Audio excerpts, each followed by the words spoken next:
Hey everybody, welcome to We Play, You Win. Well, we are tonight visiting the Beatles' last concert up on top of Apple Studios in London. We've time traveled back in time, and here are the Beatles. They're up on stage, they're playing, making a ruckus, and oh my gosh, somebody has complained to the local police constables. They've been getting 30, 40, 50 calls, oh my gosh. And now, alas, PC Constable Shaler and PC Constable Dag have just been dispatched to confront the noisemakers and shut down the concert. Our live streamers today are playing this game. That's right, they are playing it, and they are telling me to play left, center, left, center, left. They are trying to get the four Beatles out of the coin pusher and off that roof before they get arrested. And they just knocked John down. Good old John Lennon just came off that pusher shelf. He came off the roof. They've got to get the other three out of there before the two police constables do their business. Now we're playing this game because my wife and I recently watched Get Back, the Peter Jackson documentary on the Beatles, talking about their last month together, their last their album that they did, as well as the last concert that they played up on the roof. And so here we are at the concert on the roof, right? Now, one of the things that's kind of interesting, I learned, they didn't discuss it during the documentary, but in some recent interviews that were done with PC Dag, so the gentleman who is, oh, there we go. We've got three Beatles down on the left. The two police constables are back there in the middle of the pusher shelf. This looks like it might be an easy win. They might be able to avoid getting arrested. But when the police constables attended the Beatles concert up on the roof, they were trying to get the Beatles down. One of the things that they threatened was they threatened to arrest the Beatles. They said they've got to stop or we're going to arrest them. However, in a recent interview, PC Dag, oh my gosh, the Beatles almost out of play. He might fall out of, oh man. They were playing right and we're playing split on the left. That's Paul over there, and Paul got left behind. Well, the other Beatles left him up there on the roof. But PC Dag, the gentleman who's PC Dag, he's now 77 years old. He said that at the time, he actually didn't have the authority to arrest the Beatles, even though he was kind of bluffing that he did. Apparently, he was... The police constable did not have authority to arrest the Beatles on private property, so they would have had to drag them onto public property to arrest them. And he was very thankful. He said, "I'm grateful to the Beatles that they did not call my bluff, and they shut down the concert." But you know, I thought that bit was interesting. Okay, playing hard right. They're going to try to get Paul off that pusher shelf. In the meantime, these three Beatles are kind of stalled out. Chad is telling me to play on the far right-hand side, but they're leaving the three Beatles on the left kind of stranded. So Chad's got to make a choice right now. Do they go after the hard Beatle, Paul, who's still up on the pusher shelf, or do they take the easy three out first and then come back and work on Paul? It looks like they decided to work on Paul.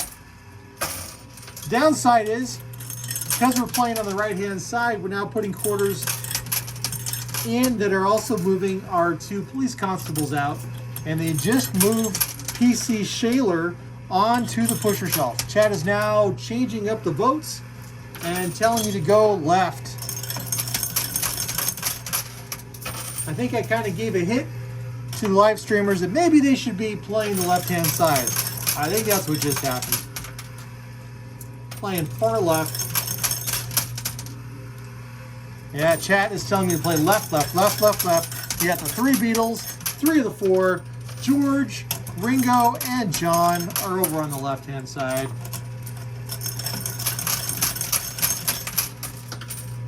All right, something else that was interesting that came out of that interview with the fella who at the time was just a police constable, Dag, is he wasn't a fan of the Beatles. He was more a Simon and Garfunkel fan. And supposedly he said he didn't know for 50 years that that was the last Beatles concert. And he didn't know until Apple Records or Apple Studios approached him about doing an interview for the documentary, or at least about trying to verify that he was in fact the officer who was up there on the roof who showed up. So the Beatles were everywhere, but not everybody knew much about them. Growing up, I actually didn't like the Beatles. I didn't listen to the Beatles until I was in my 20s. So, go figure. We were playing far left. Hard left, I think we've got one out of the machine already. And they're trying to get, there goes another one. We still got Ringo right there on the pusher shelf. Or not the pusher shelf, but at the front of the machine. Paul's kind of hanging back. And just like you see in the movie, in the documentary, if we get back, PC Shaler and PC Dag are right there next to each other, supporting each other in their effort to shut down the Beatles' last concert. So we're going to find out if the Beatles are going to call their bluff or not. Are we going to change history? Is the Beatles concert going to continue to go on and on and on? Or are the two police constables going to get out of the machine? You got to watch out. They're under those decks of cards. That means they've got weight on top of them. And they're going to keep pushing really, really hard. They're going to just slide forward. We've got Paul over there on the right, still stranded. Chat still says predominantly to play left. And we're starting to get some votes in on the right-hand side. All right, come on, Ringo. Oh, he didn't fall. Ringo's still there. Chat says, who cares about Ringo? Let's go play Paul. So there is still one more token.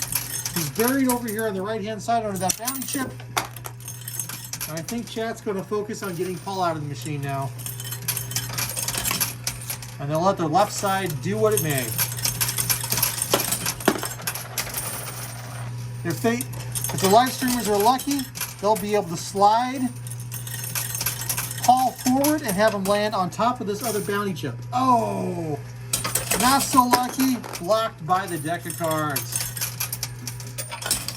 Blocked by the deck of cards. And Pinata John is busy dropping quarters. And those quarters are landing on top of the bounty chip.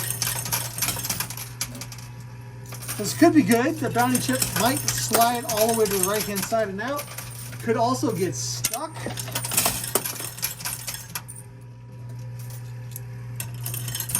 Oh no, man! I would hate it if that chip gets stuck there on the right-hand side. Let me clear out the loop.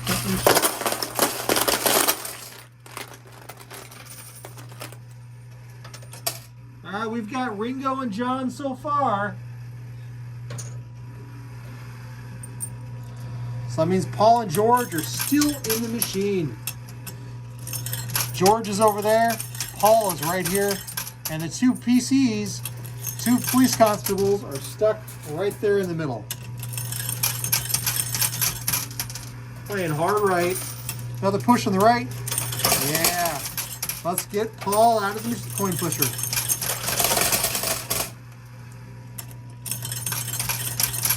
Hard right, playing hard right. We got 4 people now in chat telling me to stack quarters, but that's not enough. I need at least 8 people tonight. 8 people have to tell me to stack quarters, or I'm just going to keep dropping them as fast as I can. Right now we've got 4 people telling me to stack. I need 8. Needs to be at least half of the voters. If we get 8 people telling me to stack, then I will stack. We got 6 people telling me to stack. 2 more, 7 people telling me to stack. Oh, there's this smiling face of one of the police constables. Oh, we've got 10. All right, everyone's telling me to stack now.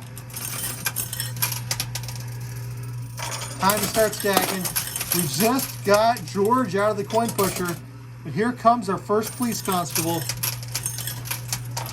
You see him here. The other one I just confirmed is underneath that bicycle deck of playing cards. Chat says stack right.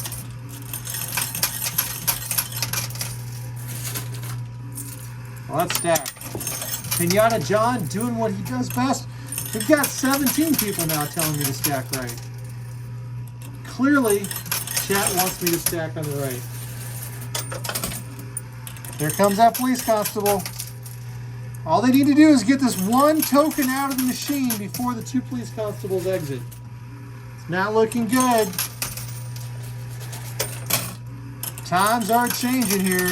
Paul is still in the machine. We've got Ringo, we've got George, we've got John. We got to get Paul out. Here comes PC Shaler. Don't let PC Shaler get there. That means PC Doug is right behind. Or Dag, excuse me, PC Dag. I'm not trying to vilify those guys. Police Constable Dag was only 19 at the time. My understanding is he'd been on the force just a short while. And I just can't imagine, you know, you're on the force like 6 months and then you have to go confront someone like the Beatles and tell them to shut down their concert. Man. I gotta tell you, in the video, he was very professional, very well mannered, and hats off to him for being such a young guy trying to do what his boss told him to do. I don't know if it was a sergeant, duty officer, that's right, the duty officer. The duty officer told him he had to shut down the concert. So, I didn't get the duty officer's name. Okay, we are still playing hard right. Chat is still saying to stack. Oh no, here comes PC Shaler. Looks like Paul's trying to call them on their bluff. It's almost like we got a game of poker going here. Now, I'm not much of a poker fan in terms of playing poker. I can play poker. I can bluff really, really well. Sherry will tell you that I can't. In fact, when she's watching this later, she will laugh at the thought that I claim that I can bluff. She says, oh, John can't bluff. Still stacking on the right. She doesn't know. I'm a really good bluffer. I'm pretty good at poker, too. But, you know, the things that we admit to, things that we don't admit to. All right, here we are still playing hard right. We are no longer stacking. Paul seems to be stuck in the machine. He's not budging an inch.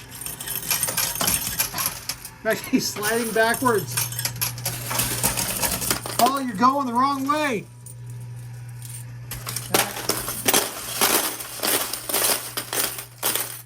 I'm sure nobody snuck by there.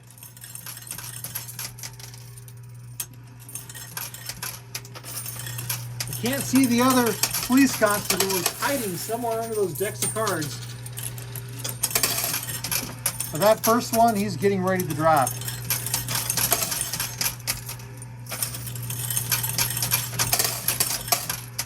And some people are just really good at bluffing. And you can't tell if they're telling you the truth or telling you a lie. And I guess that's the thing. Whenever you're buying something expensive, you have to talk to a salesperson. I mean, there's nothing like buying a car. Buying a used car or buying a new car. It's all the same kind of bluffy salesman baloney, right?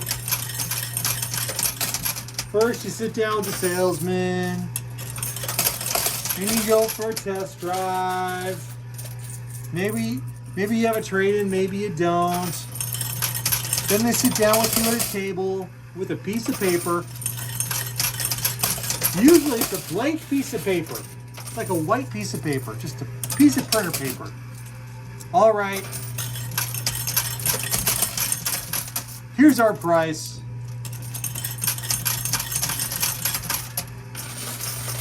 I don't know, it's always, oh no! First police constable is out of the machine. There goes PC Shaler. Watch out for PC Dag. Chat says play hard right.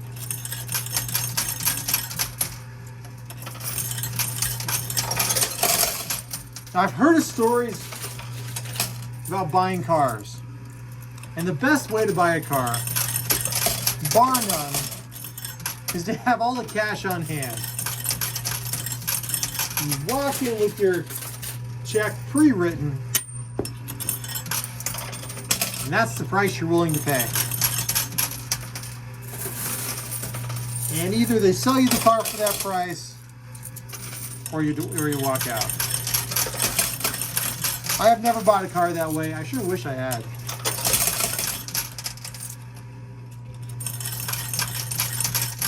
It's just so weird negotiating for prices. It's such a weird process.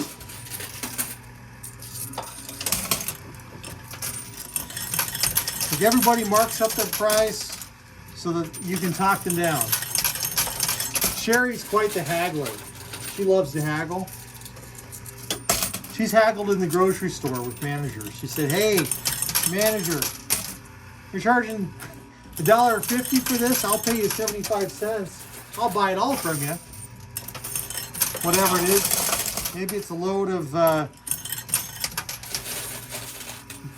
bananas or whatever. I mean, she loves haggling.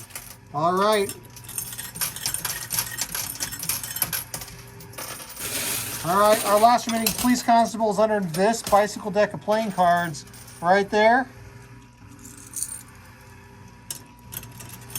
And Paul's over here on the right. So chat's going to keep playing on the right.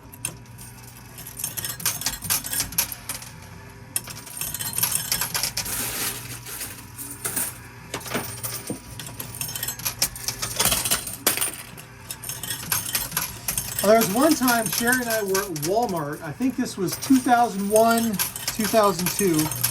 We were there super late at night. And they had a computer in the electronics department on the clearance rack. Sherry looked at it. I looked at it. I said, "We don't need that computer." And Sherry said something like, "Yeah, but what if I can get it for half the price that they marked it down to?" And so she proceeded to talk to the person in electronics that night. They called their night manager over. The night manager and Sherry probably stood there for a good 10 minutes talking about the price, negotiating it. And at the end, Sherry talked them down like 75% on the price. It was super, super cheap. And then she walked away. She didn't buy it. She haggled with the manager at Walmart just to get the price for no particular reason other than to haggle.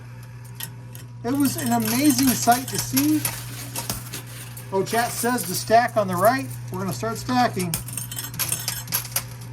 That's not me. If I'm going to haggle, if I'm going to try to negotiate a price for something, that's because I intend to buy it. I'm a pretty honest person, despite my great ability to bluff. Again, debatable. Sherry would say, not such a great ability to bluff. I love her, but she doesn't think I can bluff very good. She tells me all the time, "You don't have a poker face." When it counts, I do.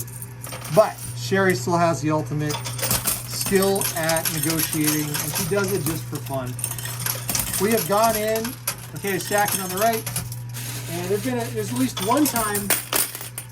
This is I'm not joking you. We went in and negotiated a brand new Jeep Wrangler. Like this was 2019, I think it was 2019. We went into a sales shop, test drove a brand new 2019 Jeep Wrangler, took it back, walked to the test drive, sat down with the salesperson and the sales manager for about 2 hours, negotiated the price, got a pretty good price on paper, and then walked out without buying it, because in the end of the day we didn't want it and it was expensive. But what was really funny is in my conversations with the salesperson, I convinced the salesperson to change their career path. They had been going to college and they just had a class or two to finish and they dropped out for a computer science degree. And I convinced him to go back to school, finish his degree, quit his job, and now he's actually a very successful software engineer. So he went to buy a car, negotiated a really good price, stole their salesperson, and walked out without buying a car. And there he goes, there he goes. All right, congratulations to our live streamers. They got all 4 beetles out of the coin pusher before PC Dag was able to come up to the top of the roof and shut down the concert. This means we have literally changed history. The Beatles concert was not interrupted. The live show continued. Check out YouTube. We'll have to find out if we successfully changed history or not. But you watching at home, you might be wondering, well, I love to go listen to the Beatles concert, but how do I win something on this channel called We Play You Win? The way you win something is you answer the following question in the comment here on YouTube before Sunday's live stream. We'll enter you in a drawing for one of these lovely red mystery bags that you see all over the place here on our channel, where we go to that digger machine right there behind my shoulder and play for the winner. You might be the winner if you answer this question as a comment here on YouTube before Sunday's live stream. Today's question, aka the mystery bag question, is, maybe it's not a question, it's more of a statement. Tell me about a time you negotiated something. Maybe you bluffed something. Maybe you bought a car at a great price. Maybe you figured out how to get a better grade on a paper in school. Tell me a story. It can be brief. Tell me about a time that you negotiated something. That's your entry. Say, hey, one time I bought a car for $2. Or once upon a time I played the paperclip game and was able to take my paperclip, trade it all the way up for a bicycle. I don't know. Tell me your story. I'd love to look forward to reading those comments. Thanks again for joining me here on We Play You Win. Please be safe, be well. And I'm going to see you next time. Right now, I've got to go give away a prize to our live streamers who beat the game. You could have been here too, and you had a chance to win this game as well. But thanks for watching. Bye.